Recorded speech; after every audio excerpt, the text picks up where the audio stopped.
Bien, ya se está transmitiendo en YouTube. Bueno, ¿Comienzo? muy bien. Adelante entonces, cuando quieras. Perfecto. Bueno, primero que nada, bienvenidos a todos. Muchas gracias por estar presentes. Hoy voy a exponer mi proyecto final integrador, titulado como Acceso a la información de productos del supermercado para personas con discapacidad visual. Mi nombre es Rocío Celeste Magallanes y mis asesores son Vanessa Fundaró y Diego Beltrán.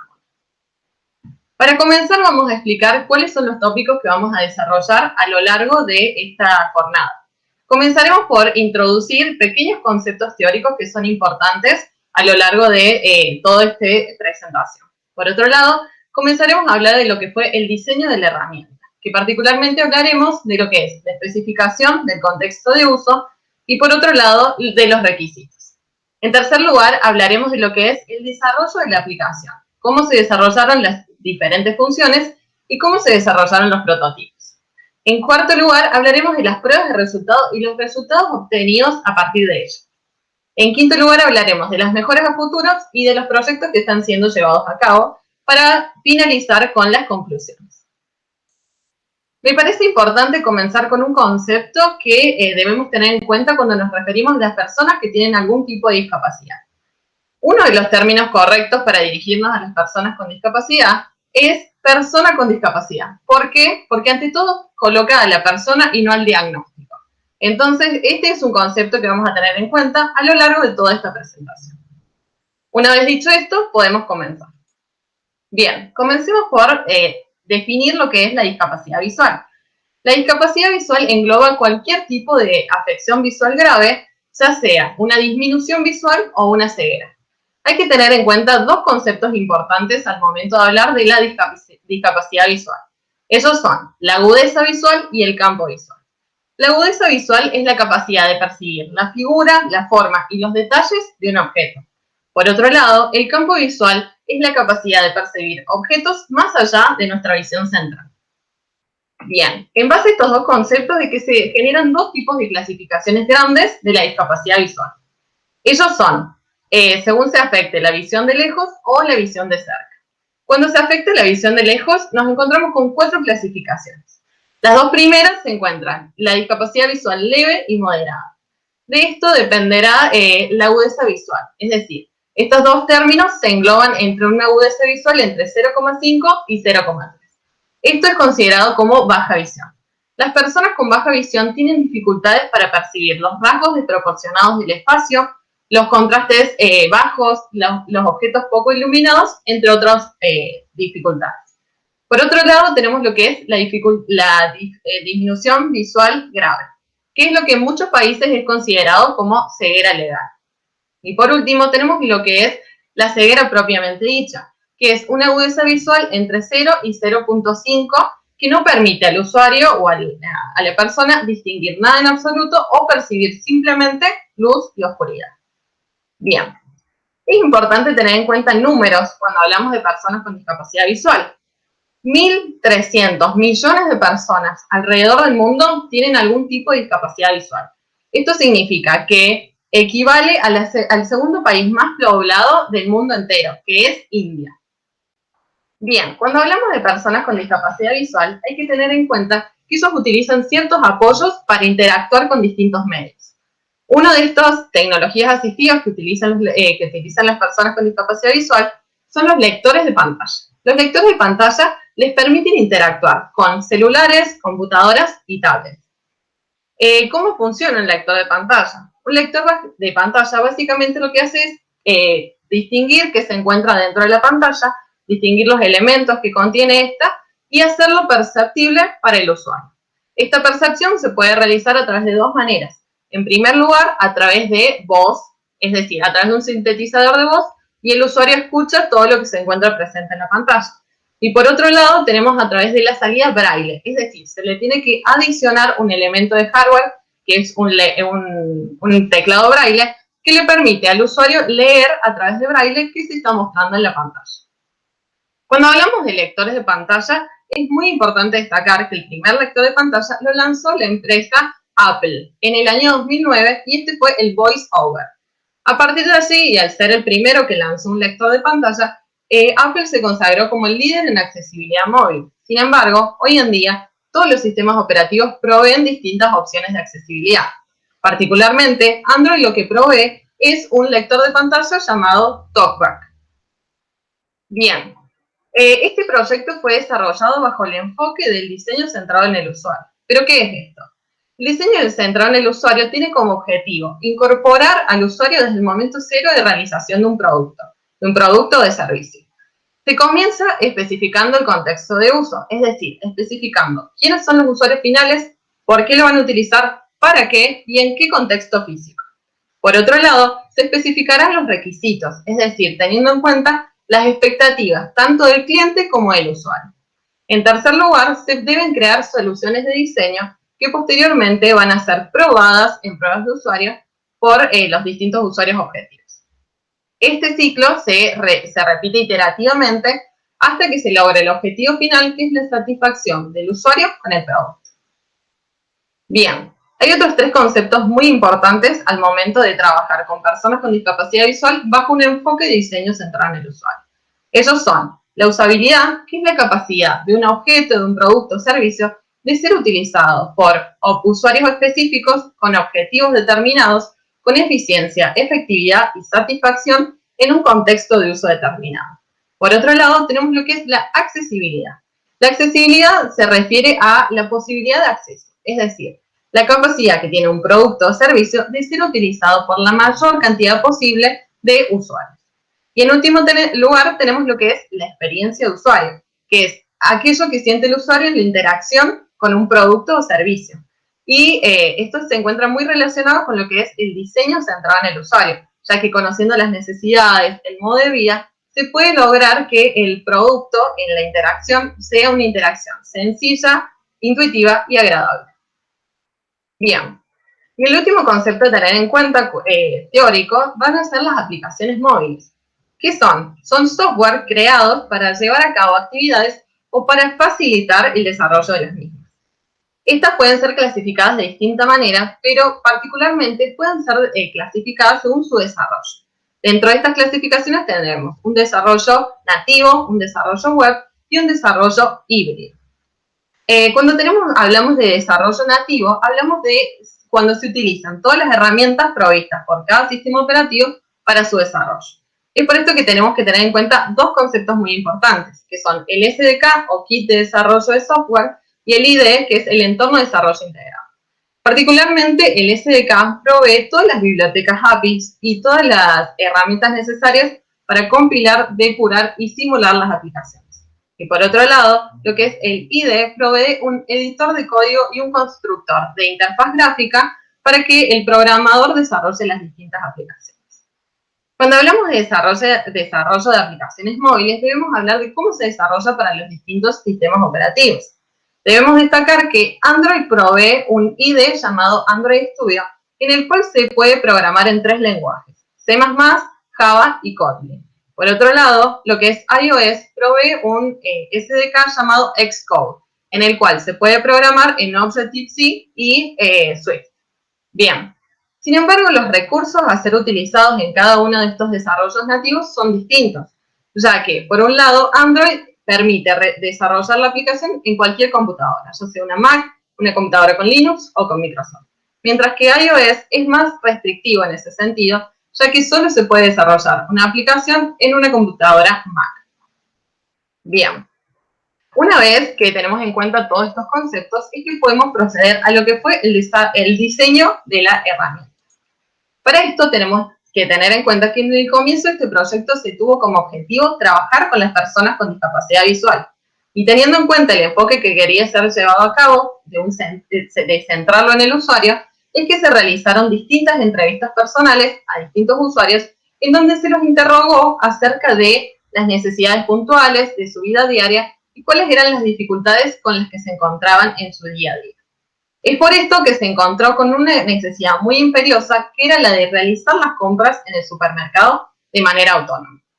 Bien, una vez que se encontró esta necesidad, es que se realizaron otras encuestas más abarcativas, donde se abarcaron a 21 distintos usuarios con distintos tipos de discapacidad visual, en donde se los interrogó acerca de cómo realizaban las compras.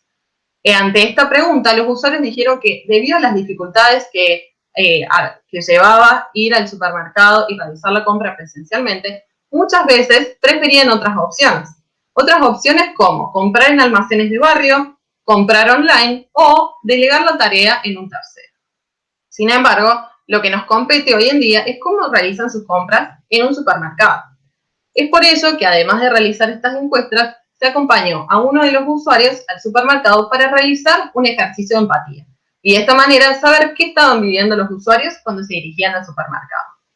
En este momento se pudo descubrir que los usuarios no logran identificar en qué pasillos se encuentran, tampoco pueden direccionarse entre los distintos pasillos. Por otro lado, podemos destacar que no logran identificar con qué productos se encuentran enfrente, ni tampoco logran distinguir aquellos productos que tienen envases similares. Y en tercer lugar, no logran identificar los precios sin requerir de la ayuda de alguien. De estos encuestados, el 100% manifestó que requerían de ayuda de un tercero para realizar las compras, lo que implica contar con el tiempo de otro y que lo que generaba un malestar en estos usuarios. Bien, a continuación vamos a ver un video muy cortito de que vamos a poder ver más o menos qué es lo que vive un usuario cuando un usuario con discapacidad visual cuando abre su heladera o cuando se encuentra en el supermercado. Esta es una experiencia que realizó la ONCE, que es una organización de ciegos española, en la cual se invita a una persona que no tiene discapacidad visual a realizar una comida, y acá podemos ver lo siguiente. Bueno, nos vamos a hacer 2 tortitas. Venga. Y veo cereales ahí. Podríamos hacer también unos cereales de moran. Claro, leche. Lo voy cogiendo. Estás en tu casa. Ya verás que maravilla frigorífico te. ¿Ves tomarte un quirófano? Todo blanco, ¿verdad? Y mira. Pues es justo para que te pongas en la piel mía cuando una persona diga, abre el frigorífico, toca, y el tetrabric por fuera es todo igual. Entonces, lo que varía es lo que está dentro. Un tetrabric puede tener dentro caldo, leche, vino. Bueno, pues yo voy a coger leche, voy a coger zumo, pero estoy seguro que esto va a ser eso. Mira, voy a coger la voy a coger un poquito, y esto tiene pinta de sirope.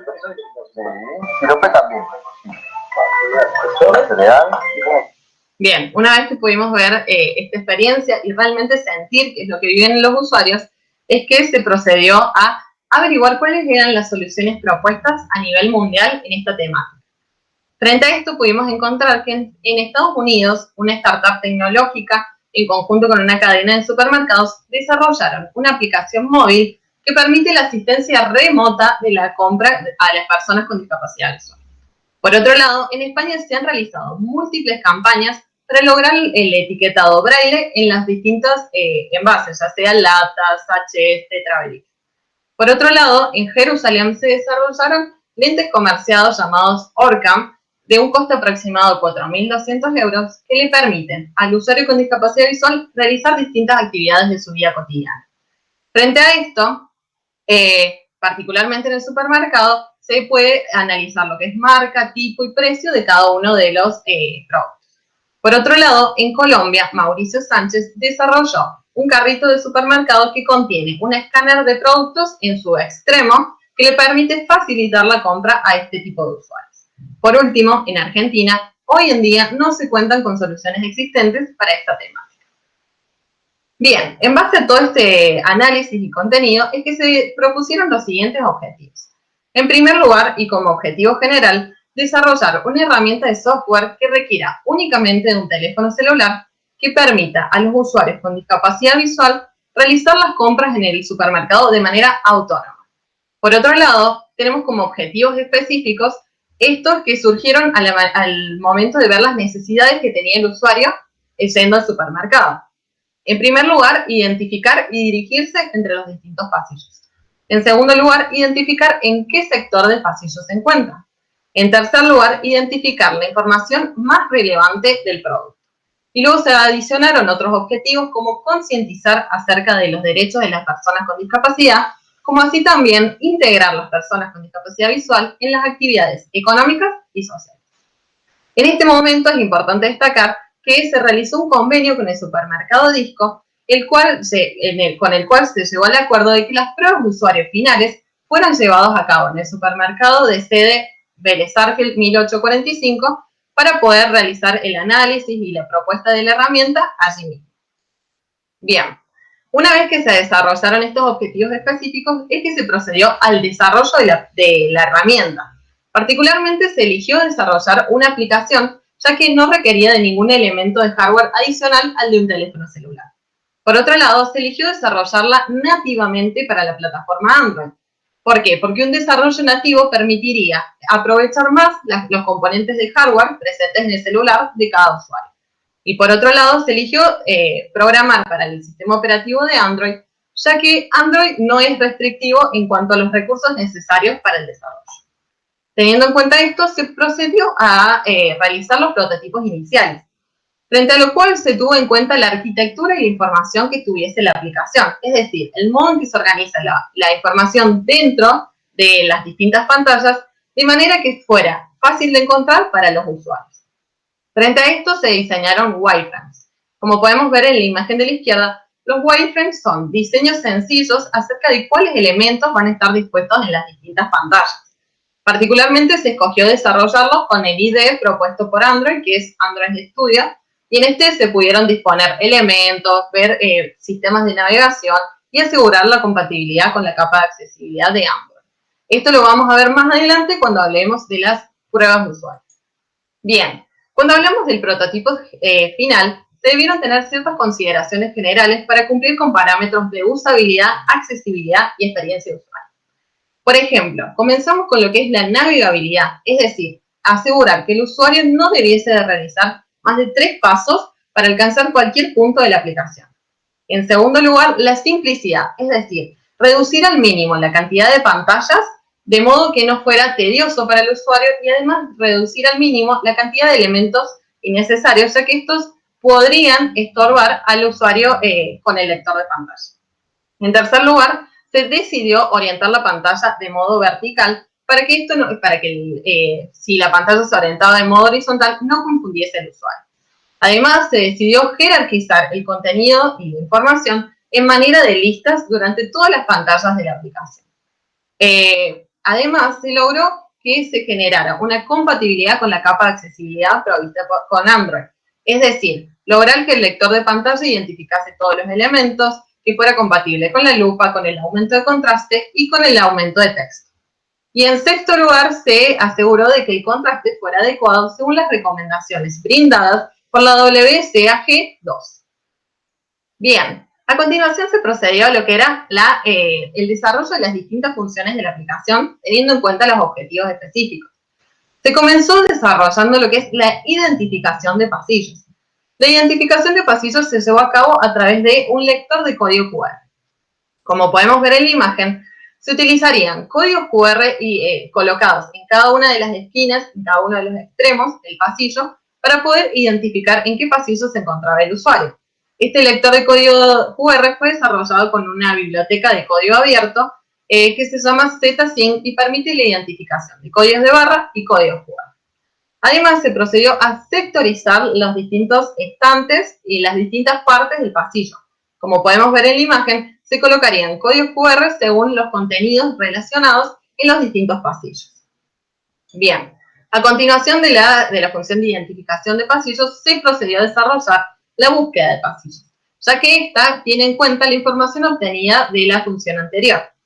En base al código QR escaneado por el escáner de código QR, se puede identificar en cuál de los extremos se encuentra el usuario, es decir, y a partir de ahí se lo puede direccionar al pasillo al que este usuario se quiere dirigir.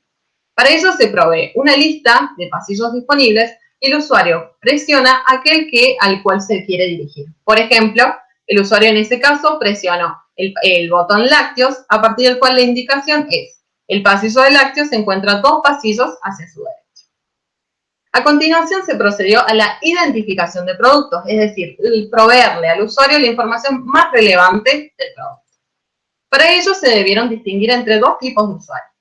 El primer tipo de usuario que puede distinguir dónde se encuentra el código de barras de cada producto. Y el segundo tipo de usuario que no lo logra hacer debido a su discapacidad. Bien, para ello se dispusieron 3 funciones. En primer lugar, la lectura del código de barras para el usuario tipo 1 que le permite acceder a la información como marca, tipo, cantidad y precio. Por otro lado, para el usuario 2, para proveerle toda esta información se le dividió en dos funciones. En primer lugar, la función de identificación de productos, que se utiliza un text recognizer o un reconocimiento de texto, que utilizando el reconocimiento óptico de caracteres reconoce texto manuscrito e impreso. Como podemos ver en la imagen, se reconoce todo el texto presente en el producto que toma la cámara trasera. Por otro lado, se aseguró la tercera función, que es la búsqueda de precio. Para esto se debió usar una base de datos ficticia para realizar únicamente las pruebas de usuario. Es por ello que se le da la opción al usuario de acceder a la lista donde se encuentran todos los productos disponibles, para luego acceder a las distintas marcas disponibles. Cuando el usuario presiona en cualquiera de las opciones, se accede al precio que está conectado con la base de datos Real-Time Firebase. Bien, una vez que ya hablamos del desarrollo de las funciones, es importante destacar que debido al enfoque del proyecto, las pruebas de usuario fueron realizadas a lo largo de todo el proyecto. Es decir, que se desarrollaron, cada vez que se desarrollaba una funcionalidad o una parte nueva de la aplicación, se realizaba una prueba de usuario. Comenzando con el estudio de la navegabilidad y la interfaz de usuario. Para ello se desarrollaron wireframes, como destaqué anteriormente, en los cuales se disponían los elementos de manera figurativa para que el usuario interactuara con ellos y diera un feedback acerca de qué estaba sintiendo, si entendía la organización de la aplicación o no. Frente a esto nos encontramos con que el usuario no lograba identificar por qué estaba dispuesta de ese modo la información, ya que para ese momento la aplicación se dividía en dos funcionalidades. Primero, una funcionalidad llamada identificar y por otro lado, la funcionalidad buscar. Identificar se podían identificar productos y pasillos, mientras que buscar solo se podían buscar pasillos. Esto generaba una confusión en el usuario, pero luego de esta primera prueba de usuario se realizó de nuevo esto y se dividió las dos pantallas según las funcionalidades asignadas a los productos y las funcionalidades asignadas a los pasillos. Además, durante esta primera prueba de usuario se pudo comprobar que la jerarquización en listas era la correcta para garantizar una buena experiencia de usuario y una buena compatibilidad con el lector de pantalla. Por otro lado, se confirmó que el tamaño de los botones era el adecuado. En segundo lugar, se realizó el estudio de las funcionalidades asignadas al código QR y a la identificación de productos. En lo que refiere al código QR, se pudieron analizar cuáles eran los tamaños adecuados para que los códigos QR fueran reconocidos a distancias grandes a las que se encontraría el usuario en el supermercado. Es por esto que se llegó a la conclusión que un tamaño de 18 centímetros por 18 centímetros permite un buen reconocimiento a una distancia mayor a 5 metros. Además, se detectó que había un exceso de pantallas para acceder a esta funcionalidad, frente a lo cual se apeló a la simplicidad y se redujo al mínimo estas pantallas. Por otro lado, en su momento, cada vez que el usuario reconocía un código QR, este se manifestaba en un cuadro de texto, de manera que el usuario debía recurrir al lector de pantalla para poder leer cuál era el contenido de este cuadro de texto. Sin embargo, el usuario expresó que sería preferible para él que esa información se manifestara en voz alta. Es por eso que se incorporó la función text-to-speech, que permite reproducirlo en voz alta a la información obtenida del QR. Por otro lado, y en lo que se refiere a la identificación de productos, se logró cambiar una funcionalidad que, debido a que anteriormente, cada vez que la cámara trasera identificaba texto, este era leído en voz alta para el usuario, lo que resultaba perturbador para el usuario y para la gente que se encontraba cerca. Es por esto que se decidió utilizar esta funcionalidad a través del lector de pantalla. Es decir, que el texto está disponible en la pantalla y cuando el usuario quiere leerlo, aprieta 2 veces, como lo permite el lector de pantalla, para obtener esa información. En tercer lugar, se realizó la prueba de contraste para personas con baja visión. Esta prueba se realizó de modo remoto, debido a la situación epidemiológica, y en esta se le generaron distintos templates o muestras de pantallas a las personas con disminución visual que le permitiesen identificar con cuál de estos contrastes se sentía mejor o identificaba mejor el texto. Para ello se tuvieron en cuenta las recomendaciones dadas por la WCAG que brinda que un nivel de contraste adecuado es de una relación de 4,5 en 1. Sin embargo, luego de realizar las pruebas, es que los usuarios expresaron que si bien muchos templates cumplían con los contrastes recomendados, fatigaban su vista debido a la elevada presencia del color blanco. Es por esto que se alcanzó al template final, que es el que se muestra en pantalla, el que es color negro, gris oscuro y blanco, y que tiene un nivel de conformidad alta, AAA, alcanzado según la WCAG2. Este es un nivel de 7 en 1. Bien, una vez realizadas todas estas pruebas respectivas a las distintas funciones individualmente de la aplicación, lo siguiente era realizar las pruebas finales en el supermercado Disco.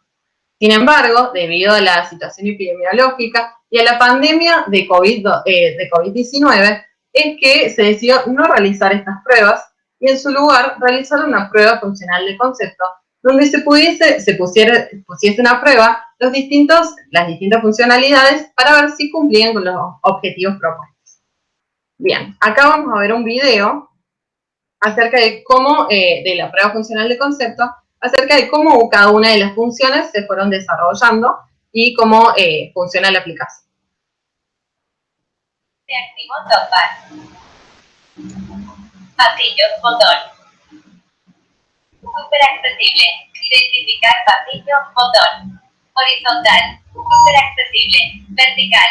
Pasillo limpieza 2A. Súper accesible. Identificar pasillo, botón. Tocar 2 veces. Horizontal. Súper accesible. Color y vertical. Limpieza de superficies y pisos.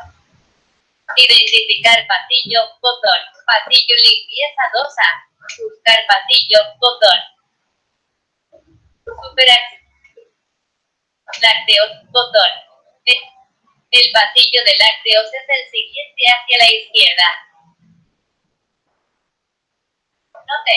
Súper accesible.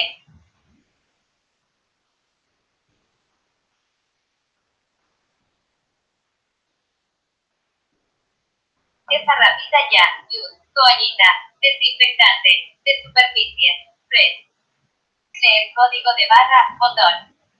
Horizontal. Súper accesible.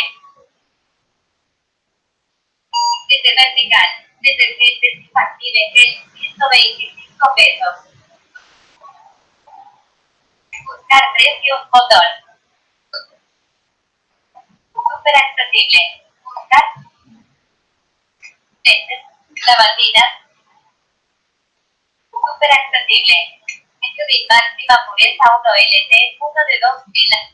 El precio de la lavandina Judith máxima pureza 1LT es 75 pesos. Bien, como pudimos observar en el video, todos los elementos y todas las funciones fueron llevadas a cabo a través del lector de pantallas TalkBack de Android. Bien, a partir de esta prueba funcional de conceptos que se obtuvieron los siguientes resultados. En primer lugar, se puede decir que el reconocimiento y la sectorización de pasillos se realiza de manera excelente y conforme, debido a que, además de aportarle nueva información al usuario con la que no contaba anteriormente, se hace sin incorporar hardware adicional.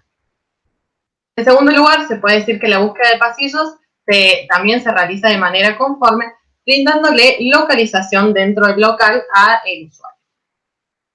Por otro lado, y en cuanto a lo que refiere a la lectura del código de barras y la búsqueda de precio, ambas se realizan de manera conforme, con la excepción de que la lectura del código de barras exige al usuario que gire su pantalla de modo horizontal, lo que puede generar un tiempo adicional. Sin embargo, una vez que el código de barras se encuentra encuadrado, se realiza rápidamente su detección.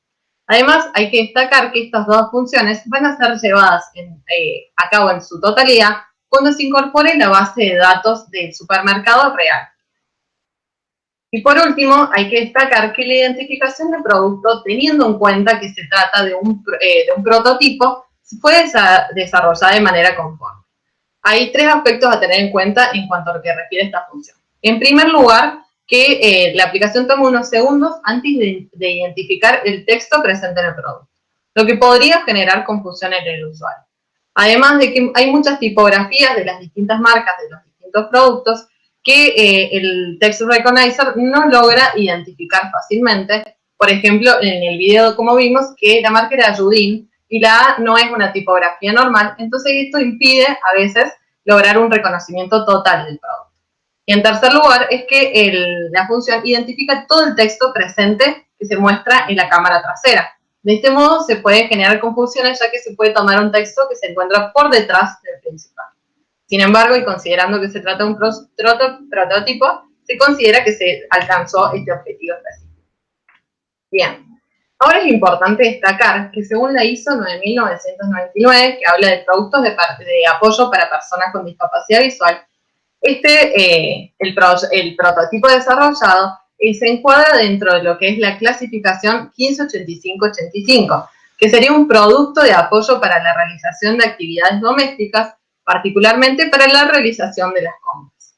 Es importante realizar esta clasificación, ya que una vez clasificado el producto desarrollado, le permite a los usuarios y a los profesionales de la salud adquirir rápidamente cada uno de los productos de apoyo.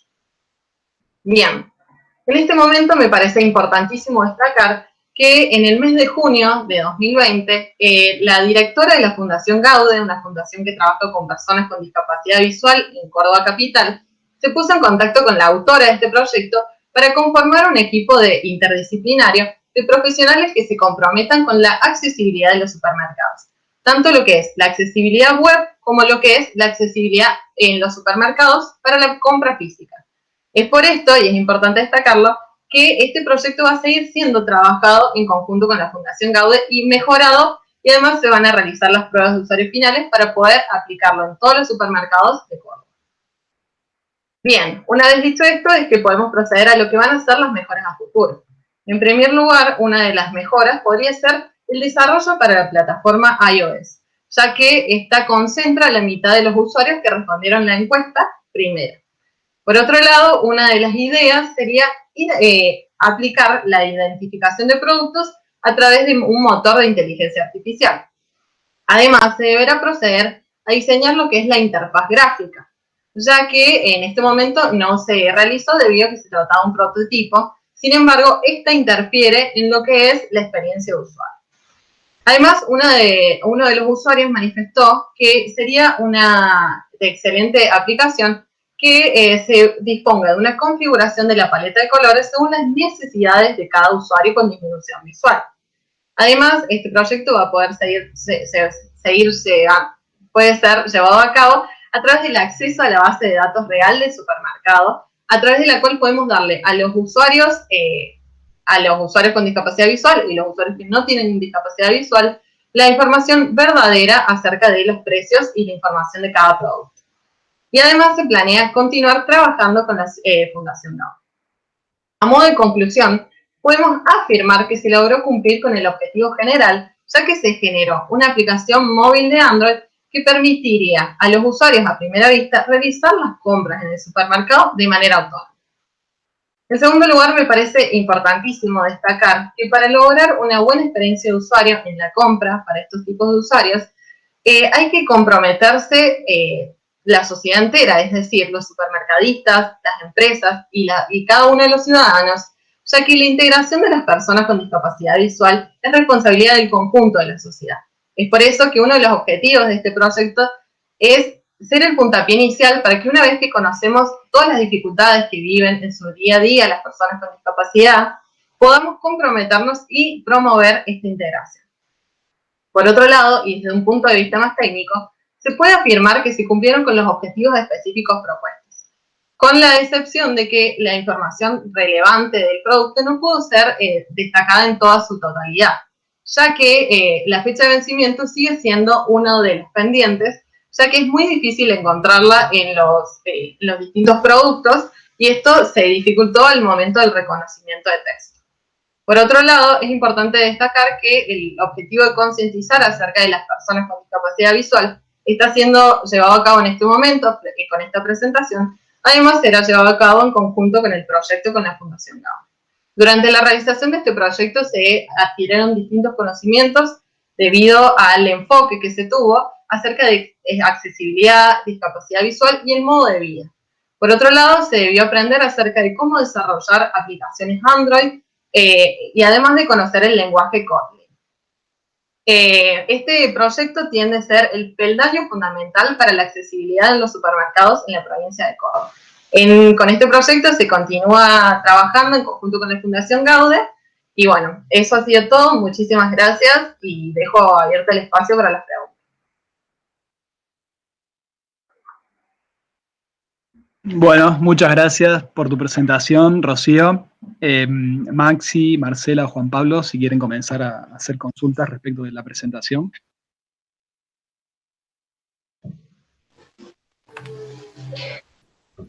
Bueno, hola, buenos días para todos.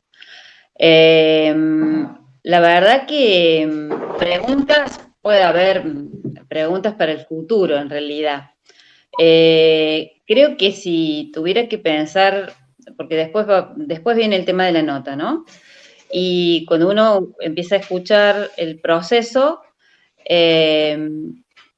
y todo el desarrollo que ha tenido la casi egresada, la verdad que es fabuloso. Creo que si tuviésemos que pensar nuevamente en una nota, después de que uno pone 10 en general, uno debería de pensar en un 20 en esta tesis, en este proyecto integrador, porque como una cosa me parece que es fundamental, que logra un casi egresado, alguien que realiza este trabajo final, es producir en sus simientes del conocimiento un proceso que rescate todo lo que aprendió durante el cursado de la carrera. Y creo que en este trabajo podemos ver fundamentalmente eso, obviamente con una pertinencia en la tarea, un trabajo totalmente interdisciplinario, que es a lo que apela esta profesión, y yo mirándolo desde ya a esta altura ya no sé exactamente qué soy, si desde lo profesional, ¿no? Si soy kinesióloga o qué soy exactamente, o qué parte de las profesiones. Y eso es lo que uno debe apelar, ¿no? A en algún momento de la historia tener conocimientos varios y poderlos aplicar en una tecnología o en nuestros procesos hacia la comunidad. Yo la verdad que no tengo más que palabras de felicitaciones para Rocío, para el equipo. Cuando esto empezó a sonar, que hace bastante tiempo, ahora unos 2 años que empezó a sonar en la cabeza de algunos, uno como que dice, bueno, ¿y cómo se va a hacer todo esto? Porque realmente es difícil pensarlo en el cómo hacerlo, ¿no? Y la verdad que has llevado un trabajo brillante, Rocío, excelente. Espero que realmente lo puedas continuar porque tiene todas las posibilidades para convertirse a futuro en otra cosa, más avanzada. Y más aún si ya estás inserta en un espacio donde vos vas a poder darle utilidad y vas a poder realmente ver los frutos en la comunidad para la cual esta tecnología ha sido diseñada.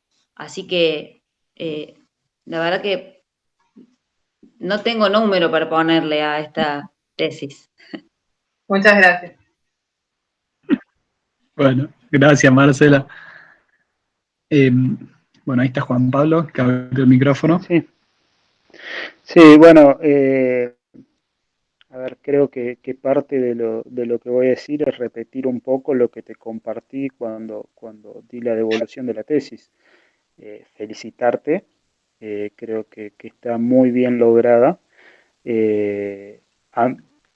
Coincido totalmente con lo que comentaban recién de la integración de distintos aspectos y la interdisciplina que se aplica en el desarrollo de esta tesis. Pondero también el tema de cómo no dejarse vencer por la situación del contexto de pandemia y que te llevó a repensar y a reelaborar de cómo ibas a hacer esa prueba. y hacerte un supermercado en la casa. Verdaderamente esa creatividad para saltar las barreras que se les ponen a uno en los desarrollos, para tratar de lograr un concepto, y un concepto que para mí va más allá de un concepto, ya es un prototipo en una etapa bastante avanzada, por el grado de determinación que tiene. La verdad que me sorprendió para bien. Conocía tus capacidades por haberte tenido en el cursado, pero bueno, fuiste más allá y te superaste y te lograste sobreponer de las adversidades que dio este contexto particular. Así que bueno, felicitarte. Me pone muy contento que se pueda seguir y que no quede trunco en una tesis impresa en una biblioteca o ahora en un CD o no sé en qué formato quedará. Buenísimo si esto el día de mañana uno puede ir a un supermercado y se escuchen varios celulares hablando de lo mismo o sonando, aunque parezca extraño, como decías en algún momento de la presentación, pero estaría muy bueno poder vivir esa experiencia y poder saber que algo de lo que se hizo en una tesis en la facultad se plasmó luego como un producto o como una solución social para personas que, bueno, que tienen determinada discapacidad. Así que Gracias. felicitaciones.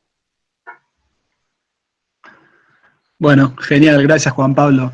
Quería comentar antes que Maxi nos haga su devolución, que está Vanessa Fundadrot, no está en este Meet presente, pero está siguiendo todo el desarrollo a través del canal de YouTube, así que era para comentar que también está atenta a lo que está ocurriendo. Maxi, si querés comentarnos. Bueno, sí, Rocío, muy lindo, ha quedado muy bien la presentación y realmente es un lindo trabajo.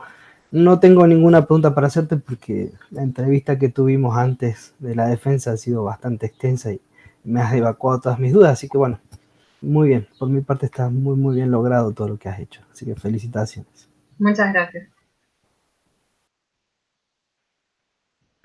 Bueno, ahí en el grupo de WhatsApp, los integrantes del tribunal, si quieren discutir la nota, ya Rocío no está más en el grupo, así que bueno, si quieren poner de acuerdo y charlar sobre el proyecto, y esperamos ahí a lo que decían ustedes para continuar con el cierre. Aprovecho para meter la cuchara, que Vanessa no pudo entrar, ella al Meet se le complicó, pero Vane, probá a entrar ahora, por favor, para sumarte en todo caso, para algunas apreciaciones que puedas decir al final.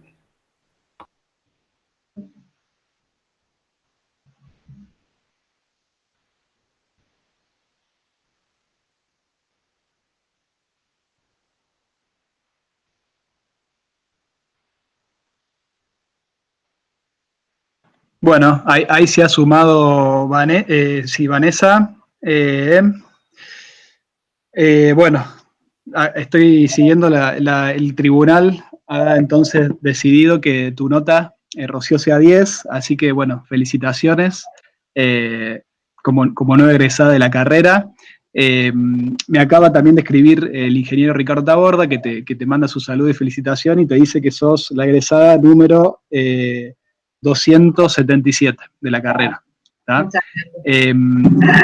No sé si Vanessa, si querés comentar algo, ahora que te acabas de sumar. Sí, muy buenas tardes. En primer lugar quisiera pedir disculpas porque no me pude sumar la seguí por YouTube, no me pude sumar al Meet antes.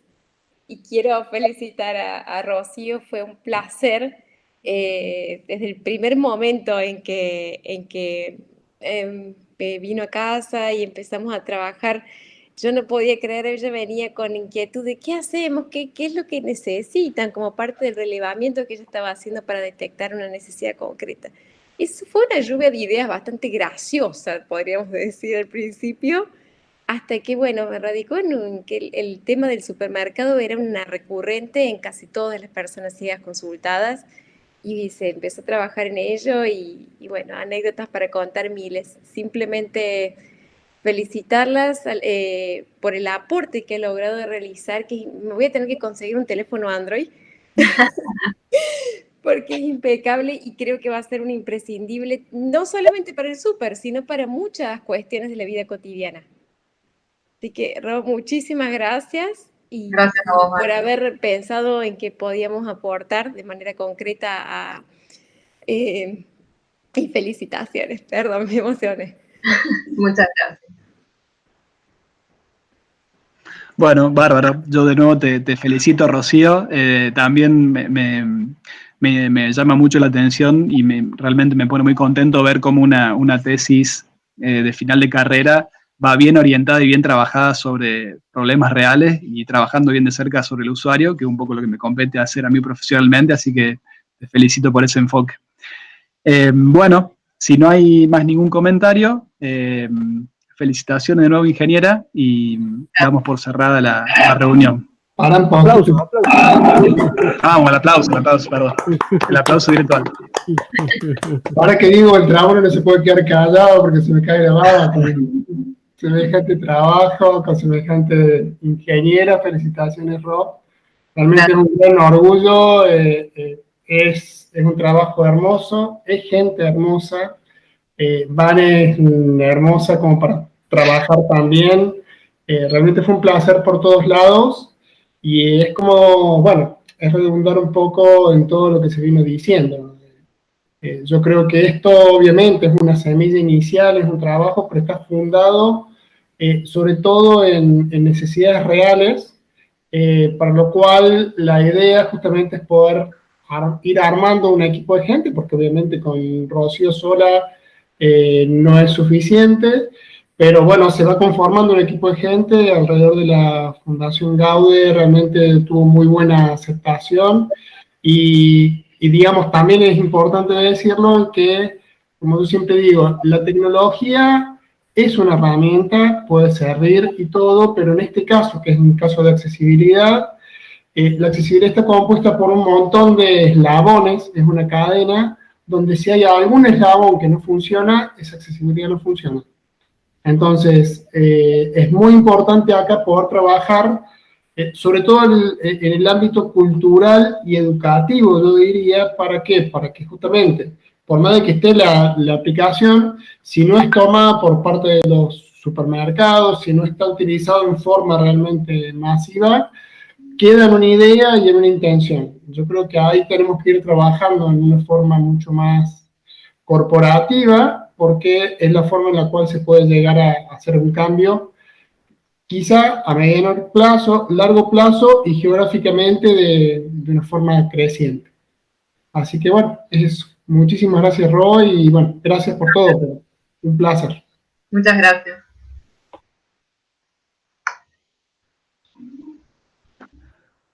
Bueno, fantástico. Gracias, Diego. Hacemos el último. Felicitaciones. Los mayores Felicitaciones. Muchas gracias. Bueno, a disfrutarlo entonces. Muy bien, hasta luego. Muchas gracias.